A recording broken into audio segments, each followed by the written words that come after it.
Hi, I'm Shelley Maurer, And I'm Cher Emmerich. Welcome to Life Lessons from Pickleball, where we engage with pickleball players from around the world about life on and off the court. Thanks for joining us. Before we get started, we have something really exciting to share. Our book, Life Lessons from Pickleball, is now available on Amazon, and a portion of every sale is donated to Operation Paddle Lift. Your purchase helps deliver paddles, nets, and resources to underserved communities around the world. Thank you for being a part of growing the game we all love. Now let's jump into today's episode. Welcome everyone to Life Lessons from Pickleball. We are absolutely privileged to have with us today Dotti Berry, better known and beloved as Coach B. Coach B, you are a mental and peak performance coach and the creator of Mental Edge, the X Factor, a system designed to help pickleball players build the kind of mental health habits that actually hold up under pressure. And what we love is that your work is just not for elite players. You help everyone from everyday pickleball players to top competitors, including Anna Bright. And your focus is on helping people retain their brains through daily habits so they can perform more steadily on and off the court. Coach B, we are really excited to talk with you about the mental game, what players so often get wrong about it, and how we can all learn to master our minds a little bit better. I can't wait to learn. But first, let's start with what was going on in your life when you first discovered pickleball? Well, that's a great question. But before I answer that, let me just say I agree with everything you said, except for one thing. You said beloved. Now, there might be some people that disagree with you on that. We can't all be beloved. But what we can be is ourselves, our true and authentic selves. And I think that's what I do bring to the table. And sometimes, that works for people and sometimes that doesn't. And I'm okay with that. But anyway, what was happening when I discovered pickleball? Well, actually, I was looking for something that provided movement, community, and joy, but I was trying to go to Canada to see if I could find some really good badminton players. When I was in college working on my master's, I would play with these guys from Japan, and it was amazing. I first took up some badminton when I was in college, and then when I was at Georgia State, I started playing with these people. And I thought, well, maybe I can find some badminton. And about that time, actually, a friend of mine, Mimi Porter from Kentucky, who was our trainer when I coached there, women's basketball, she mentioned pickleball. And I was like, Mimi, what is pickleball? So she tried to explain it. Then I talked to a client. And she kind of, said some things to me because I was working with a device that I use with elite and everyday players again for recovery called Beamer. And she said, wow, that's really helped my pickleball elbow. And I was like, well, what is pickleball? So she tells me, third time was the charm. I was in Arizona at a conference, a Beamer conference, actually. And my friend said, let's go up to my friend's home over the weekend in Surprise, Arizona, which I didn't even realize was the pickleball capital of the world at the time. So we go up there for the weekend. I walk in and David says, okay, we're playing pickleball tomorrow. I said, good grief, what is this pickleball? So he gets an iPad and puts on the counter and says, watch this video. So I watch it and then I go, I didn't embarrass myself too much because I said, well, I don't have a paddle. I didn't call it a racket. I said, I don't have one of those paddles and I don't have any court shoes. So he went out and he got a paddle and he put it in my hand. And his wife said, well, what size do you wear? I said a 10, thinking nobody's going to have a 10 sitting in their garage. No, she has a brand new pair, brings it out. So I go play the next day and the rest is history. Only I come back home and I'm thinking, well, in Blaine, Washington, we're so small, they don't have pickleball. Not only did they have it, they had been playing it since I think 2012 or 13, and this was like 2018 at the time. So I couldn't believe it. I started going up to Birch Bay Activity Center, just 5 minutes from me, and we were like little kids in kindergarten. We sat on this bench and we moved down this bench, and the next paddle you went out there and everybody just played together. those were some of the most fun times I've ever had. But I'll have to tell you, I was scared to death when I walked in there. I ordered the paddle that I played with, had a Z on it. Y'all remember those? Oh, yeah. And I walked in, and this lady named Jan just welcomed me so warmly. Oh. And I felt at ease because I was walking in there, scared like all of us are. Who walks on the court first time by yourself and doesn't feel that way? It's Yeah. just the common denominator, I think. Yeah. Yeah. Anyway, it's been just something amazing for me.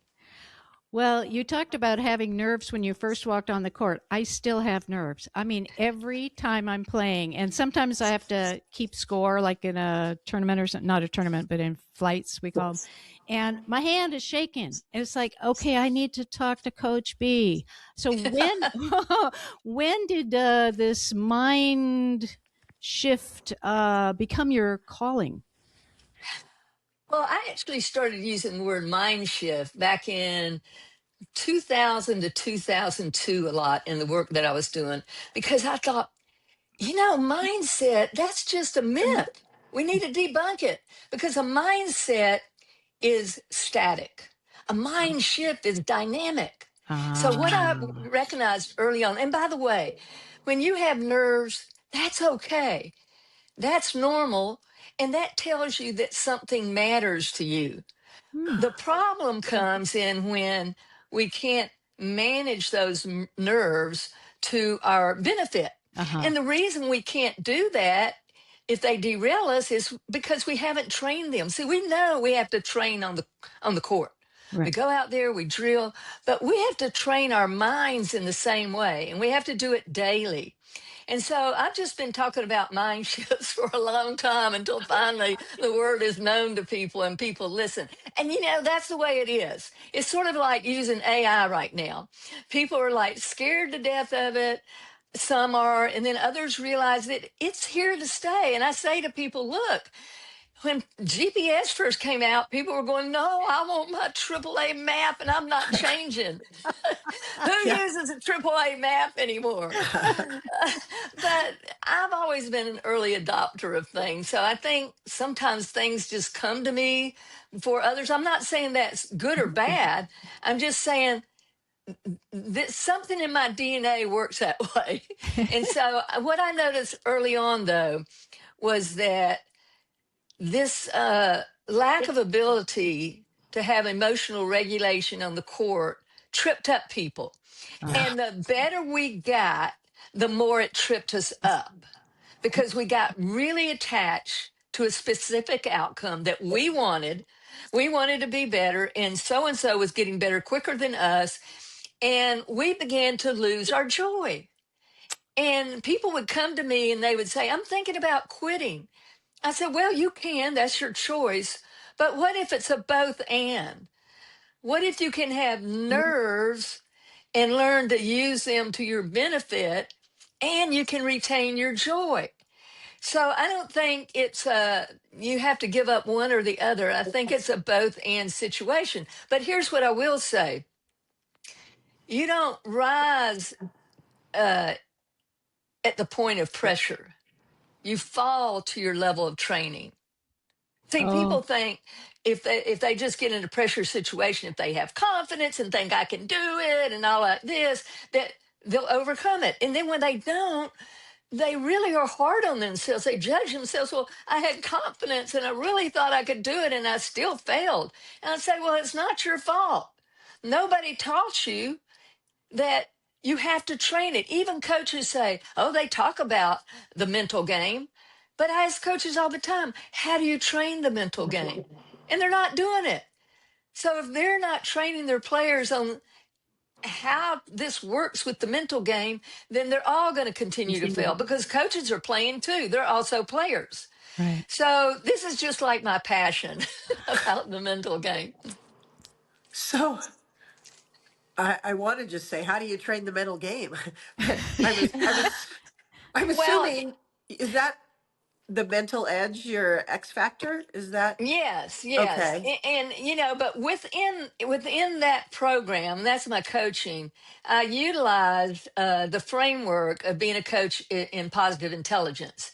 And what we have there is an app And we work with that because it gives us every day a daily focus, recharges, the mental gym. There's a whole section in my phone. And I do this every day. I've done this every day for 3 years with that, but I've been doing the mind shift work all my life. I mean, I think it really started when I was 15 years old and I coached a 10 and under team in basketball. Huh. And I knew that I was born to coach. I just knew it. And so I ride a different vehicle at different times. After I left the University of Kentucky, it was with entrepreneurs and so now it's with pickleball and with corporate people. Because I think corporate leadership and pickleball and AI all have a lot in common. And you might say you are out of your mind. But the common thread is that you have to put yourself out there. You have to try new things without being afraid of failing. Fail fast and fail quickly, gather the data and move on.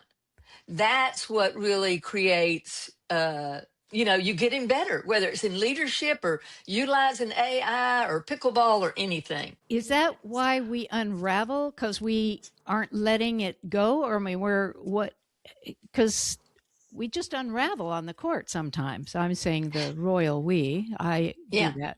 Yeah. Yeah, and part of what we can do, we do this I do this all the time with my clients. We start every session with what we call PQ reps, positive intelligence reps, and it's based on 4 senses. And it's breathing, it's touch, it's sight, looking at something. So lots of time, if I'm on the court and I've become unraveled, I'll just deliberately pick out something, a tree, a light, or something to focus on for just a few seconds. I'll do this, like this. With your fingers. What I'm For those doing, who are just yes. listening, I'm mentioning that you are kind of rubbing your thumb with your other Yeah. fingers. Yeah. And what that does, see, that brings us back into our bodies. If I'm breathing, I'll do like a double inhale. And hold it and then slow out. 8, yeah, a double inhale and then a count of 8 exhale. Or you can do what's called the box inhale. And that is breathing in to the count of 4, like 2, 3, 4. hold it to the count of 4, 2. breathe out to the count of 4 and hold it. So it kind of goes in a box. That's called box breathing. And so anytime, like at the end of a point where you had an unforced error, that's what really trips us up. Yes. Then we can go back to the line and we can just do this. Little fingers We can on the breathe. thumb. We can come back into our body. Take a big, deep breath before serving. Have a ritual you do every time. And that way, when you miss, you don't worry about it. I tell people, look, if you miss your serve into the net, you really want to notice that. Okay? Yeah. And so part of it is noticing it, naming it, and neutralizing it. And that's how you tame that inner critic, that saboteur that just seems to, be the judge or some other kind of saboteur like a hyperachiever or controller or whatever it is. So if you can use the 3 N's, and do that, notice it, name it, neutralize. You can do that really quickly on the pickleball court in between points. There's actually, when you go back to serve, if you're serving, you have 10 seconds. Yeah. I tell people, relax. Take 7 seconds and just stand there and breathe. For one thing, it's going to drive your opponents crazy because they want you just to give them the ball. And so they're going to wonder what you're doing. Yeah. But you have 10 seconds, whether it's in rec play or tournament play, you have 10 seconds. Why not use it? So if you need to breathe, if you need to rub your hands, I take my paddle and I'll rub the back of my hand, with my paddle hand. So there's all these little things. But here's the thing. Those can help in the moment, but they're still not training your brain, retraining it, I should say. The reason I say retrain, your brain is already trained. Okay, it's just not working optimally for you. So if we recognize that, we go, well, okay, I want to retrain it. And so when I'm taking them through and we're using the app and we're doing these things daily, we lay down new neural pathways. And not overnight. It's Yeah. just like, a skill that you're drilling. You don't you don't go and drill one day, say, I'm good for life. I tell people, look, it's kind of like brushing your teeth. You don't go, oh, I brushed my teeth this morning, good for life. Most of our daily habits, in order to have an impact, we have to do them daily. They're micro habits. And so what I do is I do what's called habit stacking. I think James Clear was probably the first person who kind of talked about this. He's a great guy. But anyway, so it sounds crazy, but if you're going to the bathroom, Yeah. Yeah. feel the toilet paper. Pay Uh-huh. attention. You're brushing your teeth. Feel the water on your gums. When you get out of bed in the morning, the first time your feet hit the floor, just notice your feet. All of these things are bringing us back into our body because most of the time we're out there living in our head. And so Mhm. we have to recalibrate. We have to self command our mind to come back to us. It's not bad if I'm doing my mental gym in the morning, like tense and release. That's one of them I do for 12 minutes. It's okay that my mind wanders. It's going to. That's normal. But guess what? When I notice it and I come back into my body, I'm retraining my brain. And that's a practice, I've been doing like that for almost 4 years. Wow. And so I can definitely notice a difference in my own life. And a lot of these things are just because I've always been fascinated by my mind. And my wife and I used to say, we'd look at each other and we'd say, what scares you the most? And we'd go, oh, my mind. I mean, seriously. And we don't say that anymore because we feel like we have better self command of our mind.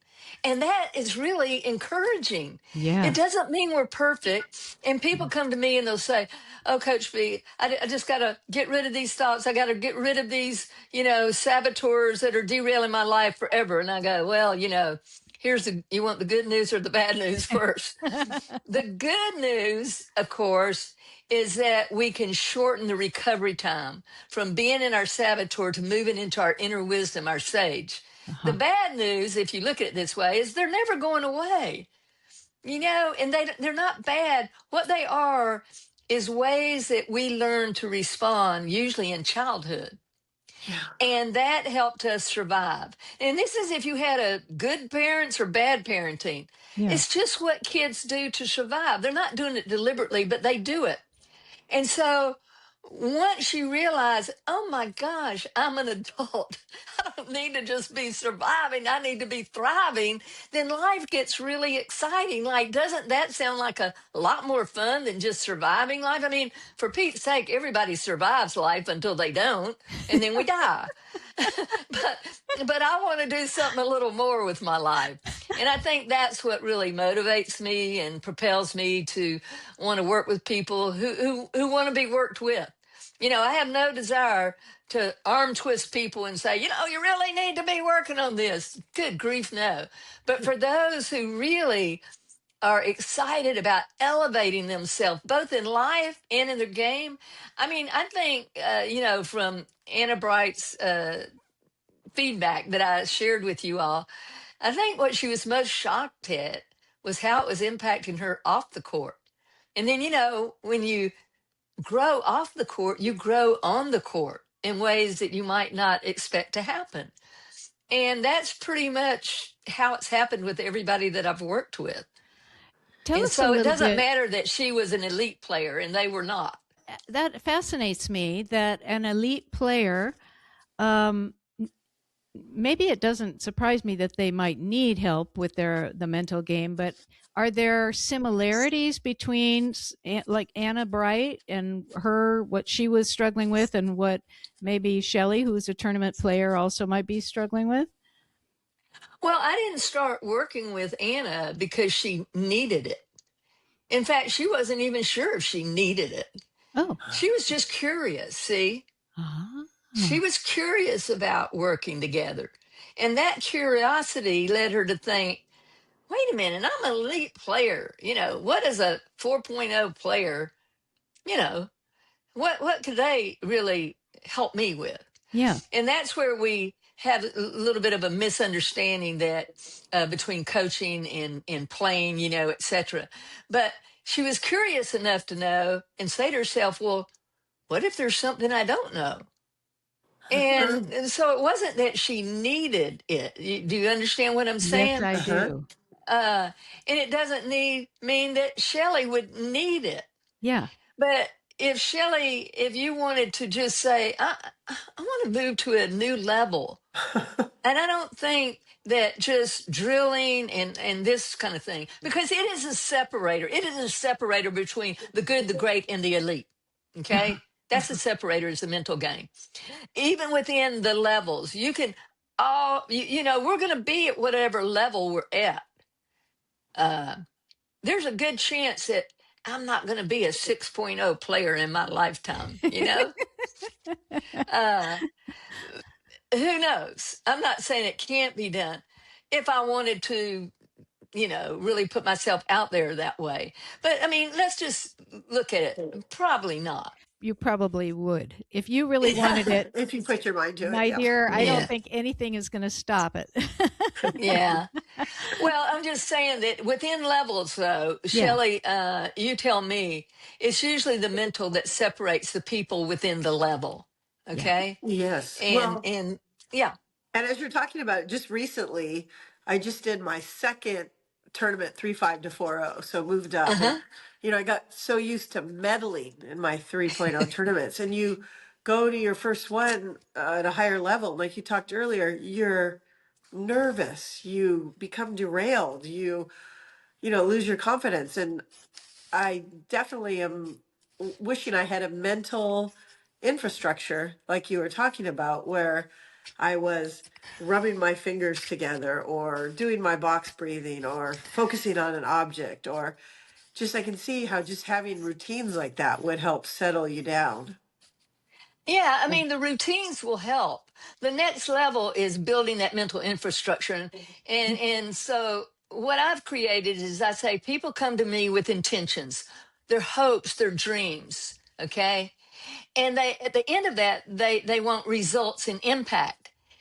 Here's the problem. There's no infrastructure. There's no mental infrastructure to connect the two.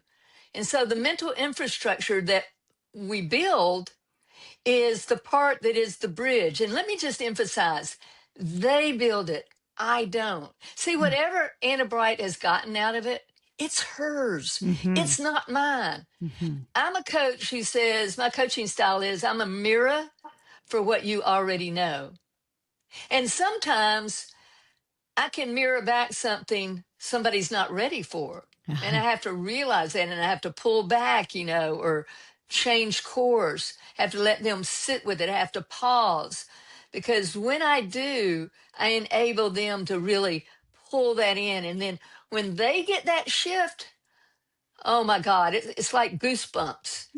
They realize I'm the one who can do this. And that's, Hannah said, Dottie makes you feel like as if you could almost coach yourself. Oh, that was golden to me. I was like, you're absolutely right. That's what I want you to know that you can do. I mean, you don't need to have me in order to feel like you can accomplish something. That's the not good kind of coaching, in my opinion. Mm-hmm. So Shelley, there's a lot of things, and these little things, yes, will help. If people, and that's like putting the first little building block in your bridge. Now, do you think that bridge with just a couple little hand rubs and box breathing will build a bridge? No, it won't. Not Sorry. immediately. It's better than doing nothing. I can tell you that. It's better than feeling like you're being overrun by these emotions and these nerves. And so they will help with those kind of. So you kind of start building these little pieces. For people who really want to build a whole bridge, a mental infrastructure, that's why they come to me. So give us just a little glimpse into what you mean by infrastructure. So for instance. Yeah. So when I'm talking about infrastructure, I'm talking about how all of my clients have the Positive Intelligence app.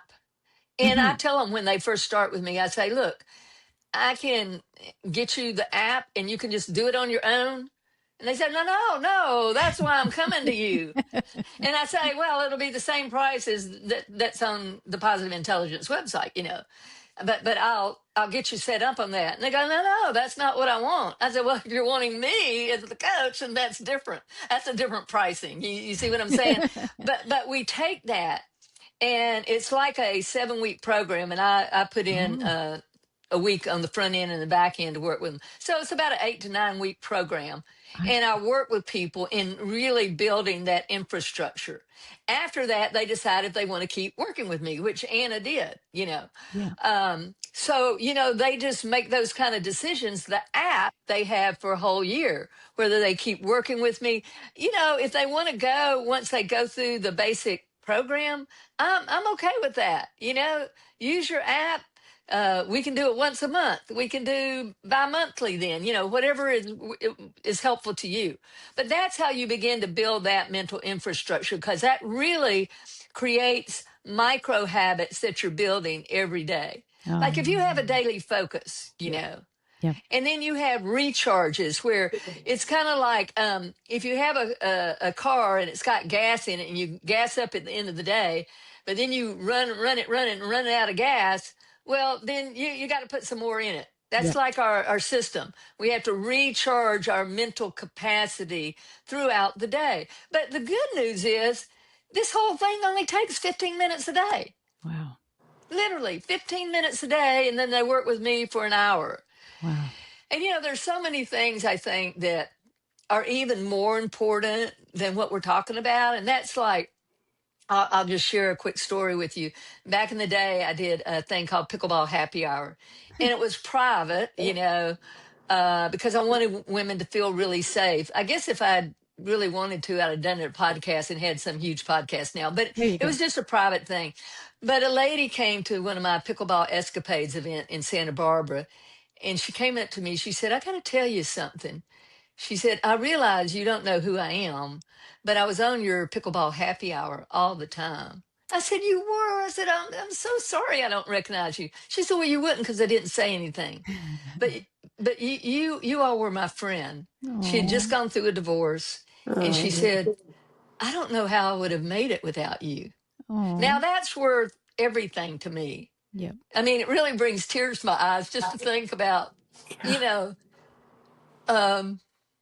what it meant to her.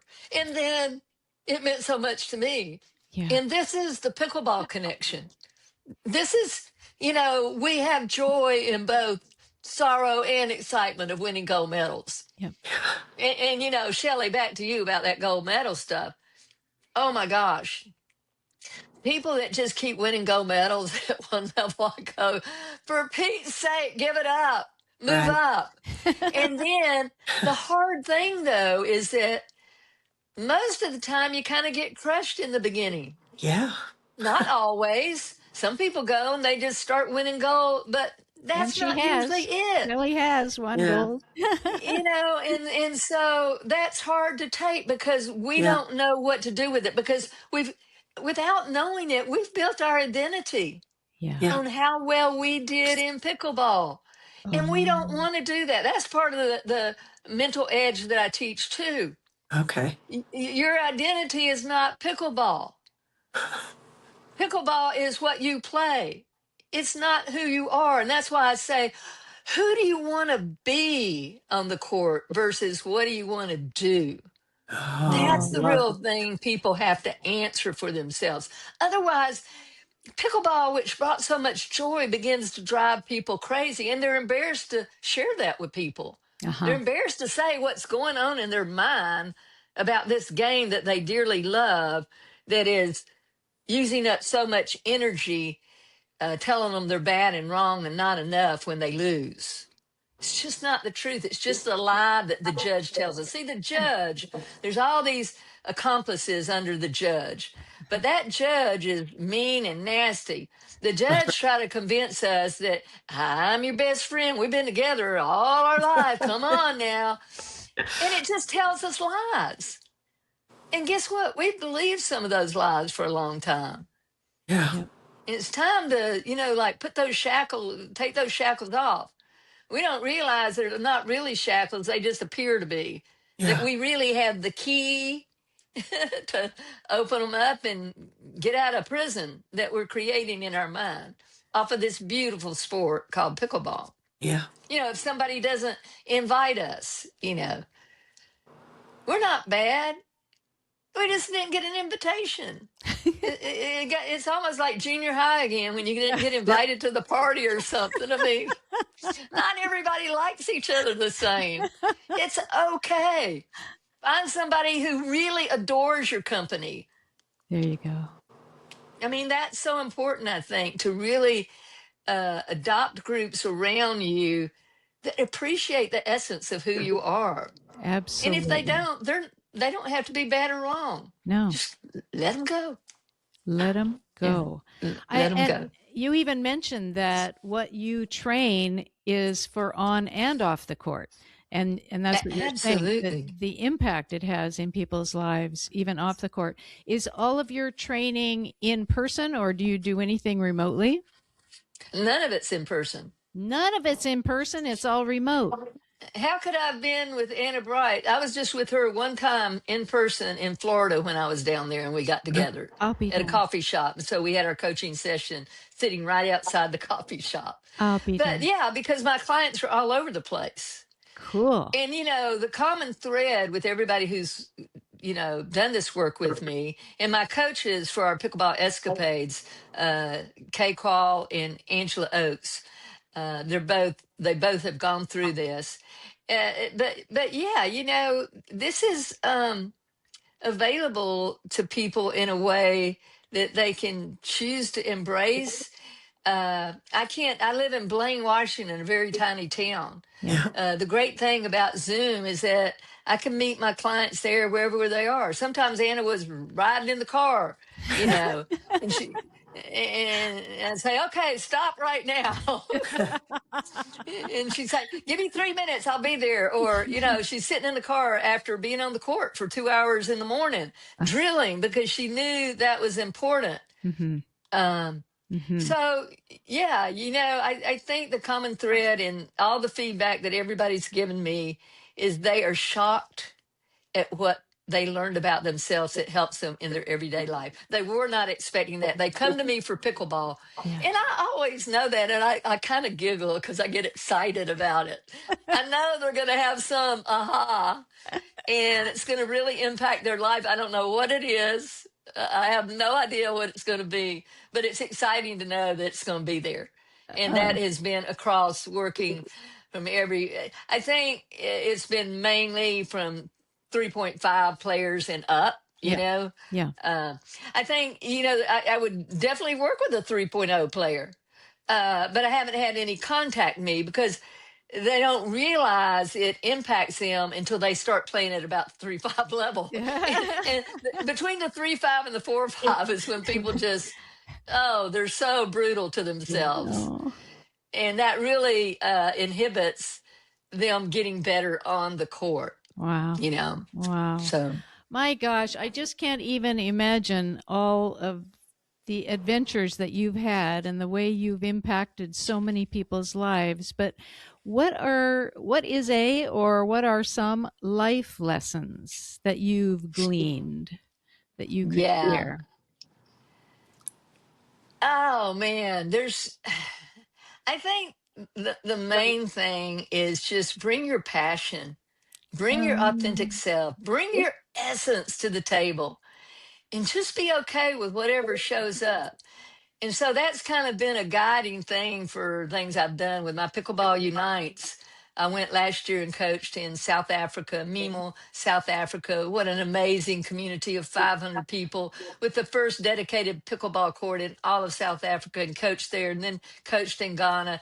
Right now I'm working with 13 young people in Malawi, and I'll go see them next year and take a group back to South Africa and do a safari in Kruger National Park. These kids in Malawi, they just inspire me because they all have degrees in different things that they had no job opportunities. So we've Oh. worked together to help them create the Malawi Story Lab. I got them the domain name. They put together their website, and I review things. And we get on Zoom, and we have our meetings, and we work on the mental game, because you know what?